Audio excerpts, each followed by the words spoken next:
नमस्कार, मैं पूजा जादव। आप देख रहे हैं द फैक्ट इंडिया। राजस्थान सरकार पिछली गहलोत सरकार की कई योजनाओं को बंद कर सकती है। कई योजनाओं की जांच के आदेश भी दिए जा चुके हैं।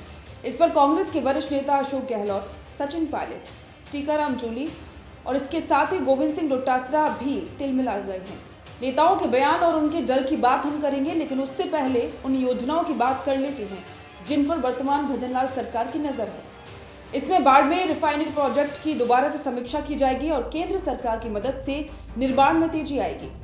जल जीवन मिशन में पिछली सरकार के द्वारा किए गए भ्रष्टाचार के कारण जनता को योजना का लाभ नहीं मिला। भाजपा सरकार जल जीवन मिशन के निर्धारित लक्ष्यों को संकल्प के साथ पूरा करेगी। जल जीवन में किए गए भ्रष्टाचार की जांच कर देशों के खिलाफ कार्रवाई भी करेगी। पिछली सरकार ने महात्मा गांधी के नाम से अंग्रेजी स्कूल शुरू किया था। इन विद्यालयों में अंग्रेजी माध्यम में ट्रेंड टीचर नहीं नियुक्त किए गए थे और इसके साथ ही कमरों का निर्माण भी नहीं हुआ था। इस पर भी सरकार है वो जांच करने वाली है और इसके अलावा कोटा रिवर फ्रंट की भी जांच होगी।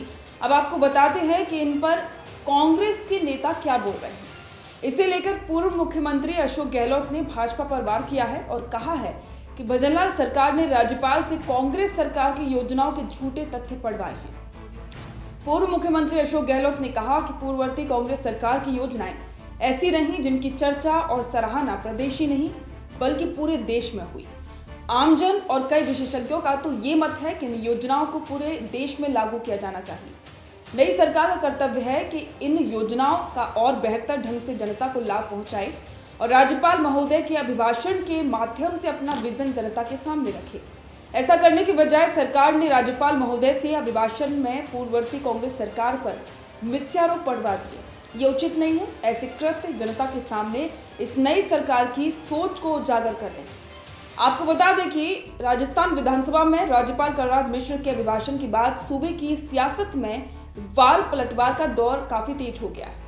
इसको लेकर नेता प्रतिपक्ष टीकाराम जूली ने भी कहा कि राज्यपाल वही बोलते हैं जो कैबिनेट बनाकर भेजती है और यही पर पार्टी बना रखी है कि जो कैबिनेट बोलते हैं उसके साथ राज्यपाल अपना खुद का विवेक भी लेंगे। इसके साथ ही गोविंद सिंह डोटासरा ने यहां तक कहा कि मुख्यमंत्री भजनलाल शर्मा का कोई भी विजन नहीं है, दिल्ली से छपकर आता है और यहां पर पढ़ देते हैं। पूरे 5 साल सरकार दिल्ली से ही चलेगी। डोटासरा ने कहा कि बीजेपी के विपक्ष को खत्म करने की जो नीति है वही आज सदन में दिखाई दी। हमने विपक्ष में बैठकर सदन में जनता की बात करने की मंशा जताई थी। डोटासरा ही नहीं बल्कि कांग्रेस महासचिव सचिन पायलट ने भी कहा है कि नई सरकार जो बनी है अभी शुरुआती दौर में है, लेकिन जो संकेत मिल रहे हैं, जो निर्णय नहीं लेने का माहौल है, विकास ठप हो गया है, कंफ्यूजन है। अभी से लोग धरने दे रहे हैं, आंदोलन कर रहे हैं। सरकार को 6 हफ्ते हुए नहीं और माहौल ऐसा बन गया कि लोगों का भरोसा डगमगा रहा है। आगे बढ़ेंगे, लेकिन उससे पहले उनके बयान आप सुन लीजिए। राज्यपाल वही बोलते हैं जो कैबिनेट बना के उनको भेजती है, लेकिन इस प्रकार से पुरानी सरकार को कटघरे में खड़े कर रहे हैं, योजनाओं को गलत बता रहे हैं। ये पार्टी जो चला रखी ना कि जो कैबिनेट कहेगी उस पे अक्षर से ही बोलना है, कम से कम खुद का भी विवेक उस पे लगाए। कानून व्यवस्था का मुद्दा हो, चाहे विकास का मुद्दा हो, चाहे जनता के हित की योजनाओं की बात हो, उसको सबको अच्छा बताते रहे। और यही महामहिम ने आज इस प्रकार से अपने श्रीमुख से वाचन किया है जो अभिभाषण, मैं समझता हूं कि हम सबको शर्मसार कर रहा है कि अपने पद की गरिमा ही वो नहीं रख पाए।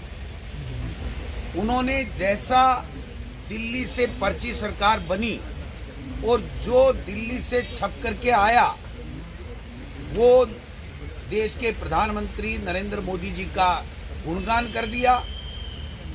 राजस्थान की 5 साल की जो गुड गवर्नेंस थी और जो अच्छे काम हुए उनको सबको नकार दिया। पूरा भ्रष्टाचार के आकंठ में डूबा हुआ पूरी 5 साल की व्यवस्था को बता दिया और जो वित्तीय प्रबंधन है उसको भी कह दिया कोई वित्तीय प्रबंध नहीं था। गवर्नर साहब वही बोलेंगे जो प्रदेश की सरकार लिखित में उनको देती है, और गवर्नर तो एक संवैधानिक पद है, लेकिन सरकार की मंशा क्या आप समझ सकते हैं। उस पूरे भाषण को मैंने सुन रहा था तो सिर्फ और सिर्फ पुरानी कमियां निकालने की कोशिश की गई, आरोप प्रत्यारोप करने की बात की गई। कहीं पर भी मुझे लगा नहीं कि सरकार की प्राथमिकता, सरकार की प्रायोरिटी, सरकार का एक विजन होता है। नई सरकार बनी है, अभी हाल ही में 6 हफ्ते हुए नहीं हैं, तो सरकार को अपनी प्रतिबद्धता दोबारा स्थापित करने के लिए इस अभिभाषण का प्रयोग कर लोगों का मन जीतने का काम करना चाहिए था, बजाय इसके कि सिर्फ और सिर्फ क्योंकि चुनाव नज़दीक है लोकसभा के, तो कांग्रेस से पूरा अटैक करने का जो काम सरकार ने करवाया है महामहिम गवर्नर के माध्यम से, वो मैं गलत मानता हूँ। बहरहाल मेरी प्राथमिकता तो ये है कि ये जो बेचारे नौजवान यहाँ बैठे हैं इतने दिनों से, इनकी बात को सुना जाए और इन लोगों की नौकरी को दोबारा बहाल किया जाए। ये तो खुद कह रहे हैं कि आपने जो इंदिरा जी के नाम पर योजना थी उसका नाम आपने अन्नपूर्णा कर दिया, कम से कम योजना बंद नहीं करी। लेकिन ये जो नौकरियाँ 5,000, इसे कह रहे हैं कुछ भी करें लेकिन लोगों की नौकरी नहीं जानी चाहिए, इनका मानना है। इनकी मांगों का समर्थन करता हूँ। आपने तीनों नेताओं के बयान सुने।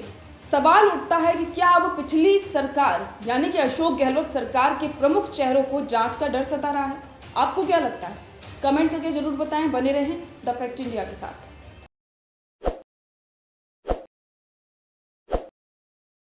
ताज़ा खबरों के लिए विजिट करें द फैक्ट इंडिया की वेबसाइट और डाउनलोड करें द फैक्ट इंडिया ऐप।